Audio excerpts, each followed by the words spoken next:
अगर किसी ने कोई वरदान लिया कि भाई मेरी मृत्यु इस तरह से नहीं होगी, तो फिर ईश्वर ने उसका कोई रास्ता निकाला, उसका उल्लंघन नहीं किया कि भैया मैं तो नारायण हूँ, प्रभु हूँ, कुछ भी करने की मेरे अंदर क्षमता है, तो क्यों इसका पालन किया जाए। ठीक इसी तरह कर्म का भी एक जो सिद्धांत है उसका उल्लंघन भी पृथ्वी लोक पर आसानी से नहीं होता है। आप जो भी कर रहे हैं उसका रिजल्ट आपको मिलेगा ही मिलेगा। इसलिए अपने जो कर्म है बड़े ही प्रेम पूर्वक, ज्ञान पूर्वक और सही रास्ते पे करते रहिए। यही एकमात्र ऐसी चीज है जिसको स्वयं भगवान हरि विष्णु के अवतार रामचंद्र हो, भगवान कृष्ण हो, सभी ने कहा है कि ये इंपॉर्टेंट नहीं है कि क्या हम लिखा के लाए हैं, मतलब वो तो पूर्व जन्मों का कर्म है, वो आपके अब हाथ से बाहर जा चुका है, प्रारब्ध कर्म, संचित कर्म। पर अभी जो आपके पास है आज, उसका सही उपयोग करना शुरू कर दीजिए, क्योंकि पीछे जाके आप भले ही शुरुआत नहीं कर सकते, पर आज अगर आप शुरुआत करें तो कल बदला जा सकता है। माटी कहे कुम्हार से तू क्या रौंदे मोए, एक दिन ऐसा आएगा मैं रौंदूंगी तोए। अब इसके कई इंटरप्रिटेशन हो सकते हैं। कुछ लोग मानते हैं कि घमंड हमको नहीं करना चाहिए, ईगो में नहीं रहना चाहिए, क्योंकि एक दिन सब मिट्टी में मिल जाना है। दूसरा ये भी इंटरप्रिटेशन है कि मिट्टी जो है ना, जिसको मिट्टी समझते हैं, जिसमें जान नहीं है, उसके साथ भी हम जिस तरह का कर्म कर रहे हैं वो भी नहीं बचने वाला। उसकी भी गति इतनी महीन है कि वो तक हम तक पहुंचेगा। इस प्रकृति में पानी के प्रति, अग्नि के प्रति, मिट्टी के प्रति, लोगों के प्रति तो फिर बात ही छोड़ दो, वो तो फिर बिल्कुल आप जैसे हैं। तो हर एक कर्म का हिसाब होना है। अब बढ़ जाते हैं कि आपके लिए ये जो कर्मा की साइकिल है गोचर में क्या लेकर आई है, और बहुत बढ़िया लेकर आई है। जिन भी राशियों में राहु का गोचर हो रहा है, जिनके लिए भी, उनमें से जो अच्छी अच्छी राशि 2-3 निकाले तो उसमें आपकी राशि इस बार आती है, क्योंकि राहु 10वें भाव में जा रहे हैं। राहु जिसके 10 में, दुनिया उसके बस में, अगर कुंडली में हो तो ये बहुत ही बेस्ट गोचरों में से एक माना जाता है जब राहु 10 में हो। इसके साथ ही ये मित्र के भाव में है, ये बहुत बड़ी बात है। राहु और गुरु की मित्रता समता की है, सम फ्रेंडशिप है उनकी, पर चूंकि टेम्पोरल फ्रेंडशिप में गुरु इन्हीं के अगले भाव में बैठे हुए हैं, गुरु के भाव में ही राहु बैठे हो, तो बहुत ही खूबसूरत स्थिति है। इस राहु के पीछे शनि बैठे हुए हैं, जिनके वो गुरु हैं। शनि जो हैं वो राहु के गुरु हैं, ऐसा कहा जाता है। क्योंकि राहु की जो गलतियां हैं वो क्या, इम्पल्सिवनेस है, जो ज्योतिष जानते हैं, जल्दबाजी में काम को कर देना, सडन निर्णय ले लेना, कोई प्रैक्टिकल प्लानिंग ना होना, चाहिए ही चाहिए, भले ही गर्दन कट जाए, जैसे कट गई थी। तो पर शनि क्या देते हैं, अगर शनि राहु से पीछे आ रहे हैं तो वो कहेंगे कि देखो भाई आपको ये चाहिए ही चाहिए, पर हाँ ठीक है, बहुत बढ़िया लाइफ में, पर थोड़ी सी प्लानिंग, थोड़ा सा प्रैक्टिकल आपको होना पड़ेगा। और गुरु फिर क्या कहेंगे कि देखो लंबा सोच के चलो, आज की कोई चीज़ चाहिए, उससे रिजल्ट दुनिया नहीं चलने वाली, उससे आपकी ज़िंदगी नहीं चलने वाली। आपको कुछ इस तरह से काम करना है कि आगे चल के जो आप कर्म करें वो आपका कैसे साथ दे। तो अल्टीमेटली कहने का मतलब है कि राहु की जो पोजीशन है आपके लिए बहुत बेस्ट होने वाली है। 10वें के बाहु राहु का मतलब है कि आप बोलने वाले हो अपने ऑफिस में, अपने बिजनेस में, आपको क्या चाहिए और किस तरह से चाहिए। बहुत हो चुका दूसरों की सुनना, उनकी तरह से काम करना, बहुत हो चुका किसी और की तरह की जिंदगी जीना।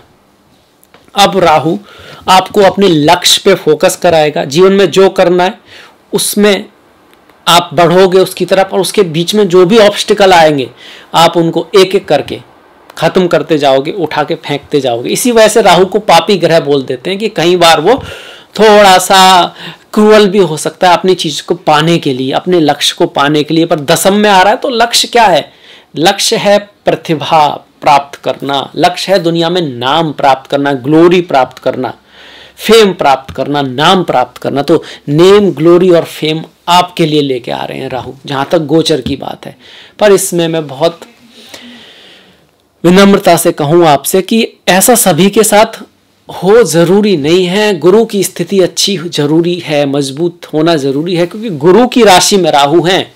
ये ठीक उसी तरह है जिसकी नींव पे आप खड़े हो और नींव ही कमजोर है तो फिर मकान ही कमजोर है। तो गुरु आपकी कुंडली में अच्छे होने चाहिए, जन्म पत्री में, वो बेहद जरूरी है। ठीक उसी तरह केतु का गोचर यहाँ पर 4थे भाव में हो रहा है, और इसके लिए चूंकि वो बुध की राशि में है, आपकी कुंडली में बुध का स्ट्रांग होना, अपने राशि के पति जो हैं, आपके राशिपति कौन है, बुध हैं उनका स्ट्रांग होना जरूरी है।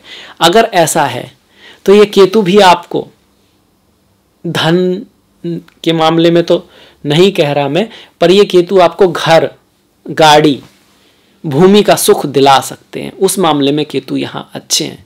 आपके इतने दोस्त फ्रेंड हो जाएंगे कि आप ये भूल जाओगे कि मुझे दोस्त बनाने हैं। आपको लगेगा कि भैया मतलब इस चीज़ में आपका इंटरेस्ट ही नहीं रहेगा, आपका इंटरेस्ट सारा ग्लोरी, फेम, नाम उसकी तरफ चला जाएगा। अगर आपके बुध अच्छे हैं तो ये याद रखिएगा, क्योंकि अगर कहीं भी आप कह रहे हो ये ग्रह यही रिजल्ट देगा तो भाई जन्म कुंडली किस लिए देखनी है फिर। जो जिस समय जहां पैदा होता है वो उसी समय उसी जगह पैदा होता है जैसे उसके कर्म है। और गोचर तो सभी का है, कोई अमेरिका में पैदा हुआ, कोई इंडिया में पैदा हुआ, कोई न्यूजीलैंड में पैदा हुआ, कोई यूरोप में पैदा हुआ। तो फिर गोचर क्या हो गया, ओवरऑल हो गया, जर्नलाइज्ड हो गया। जो भी ज्योतिष को जानते हैं वो समझते हैं इस बात को, जो नहीं समझते हैं फिर बेकार है, फिर वो समझते ही नहीं कि ज्योतिष क्या है। पर हाँ, अच्छे रिजल्टों में से एक है राहु का दशम में। इसके साथ साथ और ये क्या देंगे आपको राहु यहाँ पर, आपको ना ऐसा हो सकता है कि किसी की थोड़ा बहुत लड़ाई झगड़ा हो और उससे आपको फायदा हो जाए, क्योंकि राहु क्या है, काला सूर्य है, ब्लैक सन। ब्लैक सन मतलब जहां पर भी जाता है वहां कुछ तो उतार चढ़ाव, कुछ तो ट्रांसफॉर्मेशन आता है, पर उसका लाभ अक्सर आपको होता है अगर वो अच्छे भाव में है तो। दसम भाव मतलब ऑफिस, दसम भाव मतलब गवर्नमेंट। तो हो सकता है कि आपके बॉस हैं उनकी तबीयत खराब हो जाए, या बॉस चले जाएं, या कुछ ऐसा हो ऑफिस में जिसमें आपकी भले ही कोई गलती ना हो पर उसका लाभ आपको हो जाए। कोई सडन इवेंट, कोई ट्रांसफॉर्मेशन हो आपकी लाइफ में हो सकता है, और उसके बाद फिर आप ये ठान लो कि मेरे को ना बड़े दिल से, मेहनत से, शिद्दत से कर्म करना है, कुछ करके दिखाना है दुनिया में, अपने माँ बाप का, अपने पिता का, अपने फैमिली का, अपने बच्चों के लिए कुछ करना है। और आपको इतना मोटिवेट करे कि आप कर्म में ना एकदम, जैसे बोलते ना, राहु की कभी भूख शांत नहीं होती, लगे रहो लगे रहो लगे रहो, इतनी मेहनत कर दो कि अपना नाम फैला दो। तो कुछ ट्रांसफॉर्मेशन भी दसम भाव में दिखा रहा है। कभी कभी ये जॉब में बदलाव भी आता है अचानक से, जब राहु आएंगे अक्टूबर में आएंगे आपके, और पूरे 2 साल करीब रहने वाले हैं 2025 के मई तक। तो कुछ उतार चढ़ाव जॉब में आ सकता है, पर अल्टीमेटली ये आपके लिए, कार्य के लिए अच्छा गोचर है। अब केतु क्या करेंगे, अगर केतु जो मैंने पॉजिटिव बताया कि अगर आपके बुध अच्छे हैं तो आपको घर, जमीन देंगे, बहुत सारे मित्र भी देंगे, इतने मित्र कि आप भूल जाएंगे कि भाई मेरे मित्र की इंपॉर्टेंस क्या है। केतु जहां भी है वहां से डिटैच करते हैं, आपके लिए इंपॉर्टेंस हो जाएगी फेम, ग्लोरी, ये सब। क्योंकि जैसे किसी के पास बहुत पैसा है तो उसके पास पैसों की वैल्यू थोड़ी ना होती है, वो पैसे थोड़ी ना गिनता है 10 भाई इसमें लाख माइनस हो गए, इसमें ज़्यादा हो गए। उसके लिए पैसों की वैल्यू इसलिए नहीं, क्योंकि उसको पता है कि पैसे कमाने के उसको 10 तरीके आते हैं, एक तरीके से जाएगा तो दूसरी तरीके से भी कमा लेगा। ठीक उसी तरह जिसके बहुत ज़्यादा फ्रेंड्स हों वो ज़्यादा वो नहीं करते फ्रेंड्स की कीमत, क्योंकि उनको पता है एक नहीं तो दूसरा है, दूसरा नहीं तो तीसरा है। फ्रेंड्स तो बनते रहते हैं। जब हम, जैसे टाटा ने कहा था कि भाई मेरा तो एक भी फ्रेंड्स नहीं है दुनिया में, ऐसा कोई क्लोज फ्रेंड नहीं है, क्योंकि बस उनका नेचर ऐसा है, काम पे ध्यान रखना, अपने काम के लिए लोगों को लाभ पहुंचाना, लोगों के लिए करते रहना। और ऐसे कोई क्लोज फ्रेंड मेरे नहीं है, और ऐसे बहुत फ्रेंड्स हैं, तो बहुत फ्रेंड्स हैं पर क्लोज नहीं है। ये केतु करा सकता है, अच्छा है तो। अगर नेगेटिव है तो तब भी कुछ अच्छा करेगा। कोई भी ग्रह पूरी तरह नेगेटिव तो नहीं होता। थोड़ा सा इमोशनल के लिए तैयार रहिए आप। बहुत सारे लोगों के चेहरों से पर्दे उठने वाले हैं, जिनको आप अपना कहते थे, जिनको आप समझते थे कि भाई ये तो मेरे लिए काम करने वाले हैं, ये तो मेरा साथ देंगे, वो भी साथ छोड़ के चले जाएं। या फिर आपकी जो प्रगति हो, जो उन्नति हो, जो सडन आपको गेन मिले, उससे उनको थोड़ी सी आप पाएं कि भैया इनको भी दिक्कत हो रही है, ये भी हो सकता है। तो और उससे आपको थोड़ा जरूर ऐसा लगेगा कि यार ये नहीं सोचा था, तो उस चीज़ के लिए तैयार रहें। यात्रा, ट्रैवल वगैरह करते रहें, समय विदेश यात्रा के लिए, बाहर जाने के लिए। और अपनी जो कुछ हॉबीज है ना, उनको लाइफ में जरूर रखें। जब केतु की ये स्थिति है वो आपको साथ देंगी। भगवान गणेश की पूजा करें, भगवान हरि गणेश की पूजा करें। स्पिरिचुअलिटी, आध्यात्म को अपने अंदर लाएं, ये आपको शक्ति भी देगा अपने सही पाथ पे बढ़ते रहने की भी, और आपको उभारेगा भी। जो थोड़ा सा केतु यहाँ दिक्कत कर सकते हैं, कभी कभी केतु आपको माता या माता के स्वास्थ्य में थोड़ी सी नेगेटिविटी ला सकते हैं। ये राहु केतु का गोचर है जो आपके लिए ला रहा है। इसके साथ साथ यहाँ राहु जिस भी भाव से 3, 6, 10, 11 होते हैं उसके लिए अच्छे करते हैं। तो सबसे पहले तो प्रथम भाव से ही 10 हैं, इसीलिए शुभ कहा गया है, इसीलिए शुभ कहा गया है। इसके साथ साथ वो 12वें भाव से भाई अगर हम काउंट करेंगे तो 11 में, मतलब विदेश के लिए अच्छे हैं, बाहर ले जा सकते हैं, फॉरेन कंट्री आपका पढ़ने लिखने जाने वाले हैं तो उसके लिए भी अच्छा बनाने वाले हैं राहु। यहाँ पर आपके इस भाव से 10 हैं तो इस भाव से आपके नवम हो जाएंगे। तो धन के मामले में, वाणी के मामले में आपको आप ख्याल रखना है, थोड़ा सा रिश्तों को थोड़ा बना के रखना है। नवम मतलब बुरे नहीं है, ठीक ठीक है, पंचम नवम बुरा नहीं होता, ठीक है।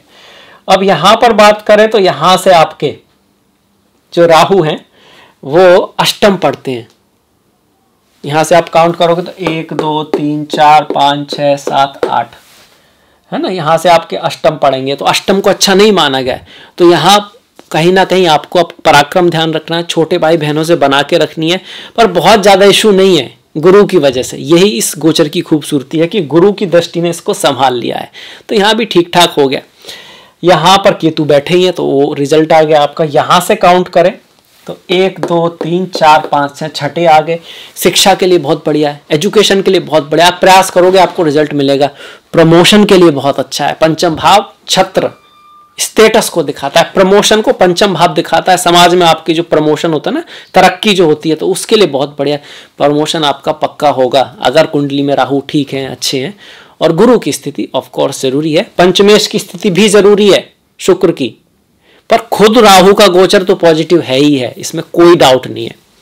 इसके बाद ये भाव यहां मैंने देखिए थोड़ा नेगेटिव दिखाया, ऐसा तो हो नहीं सकता ना कि कोई भी गोचर हो, कोई भी सब कुछ ही नेगेटिव लेके आएगा, मतलब सब कुछ ही पॉजिटिव लेके आएगा, ऐसा नहीं हो सकता। इस भाव पे क्या है, राहु और शनि की दृष्टि है, दोनों की एक साथ।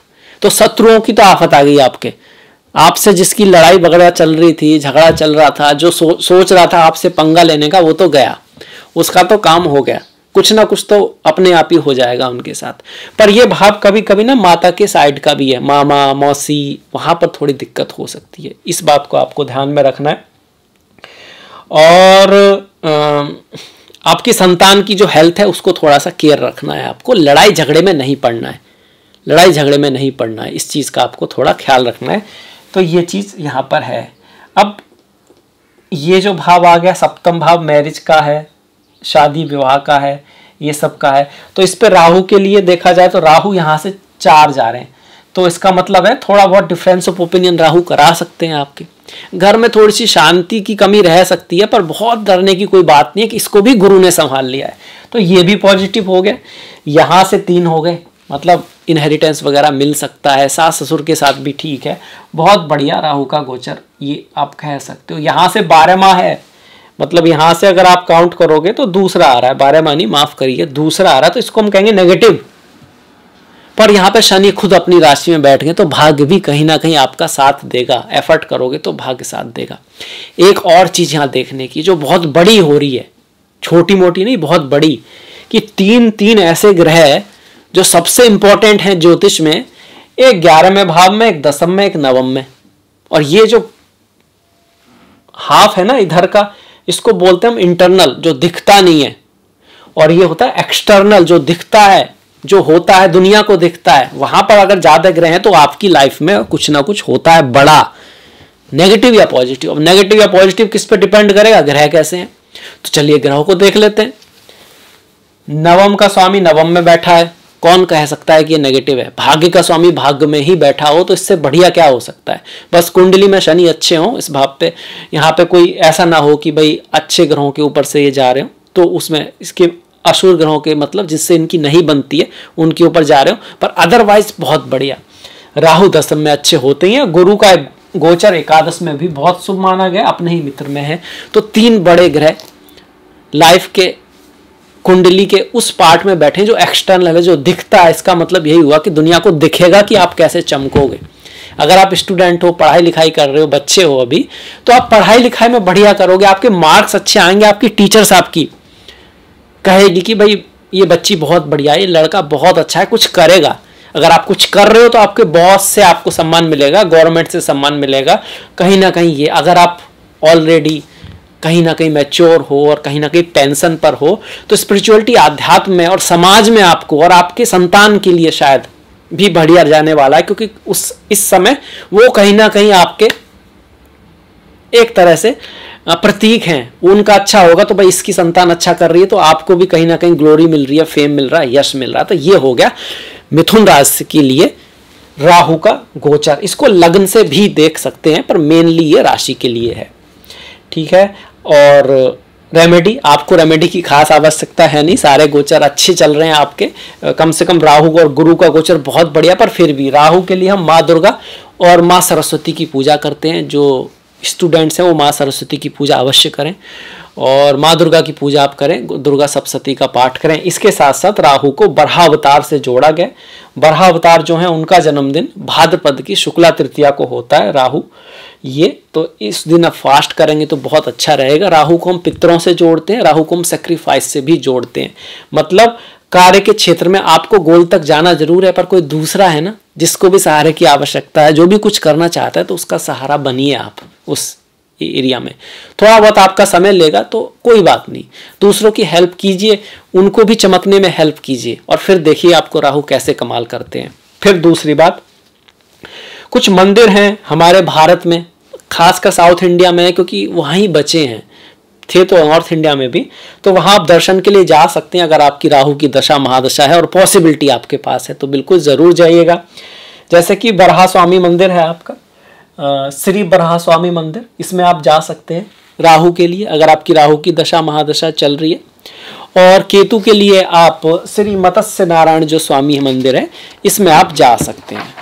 ये सारे ही मंदिर आप अगर गूगल में डालोगे तो तुरंत आपको जगह वगैरह आ जाएगी, ऐसा नहीं है। वैसे मैं आपको बता देता हूँ, मत्स्य नारायण स्वामी जो टेम्पल है ये कर्नाटका के एक पिंजर गांव में है। बरहा स्वामी जो टेम्पल है वो त्रिमुला में है, आंध्र प्रदेश में।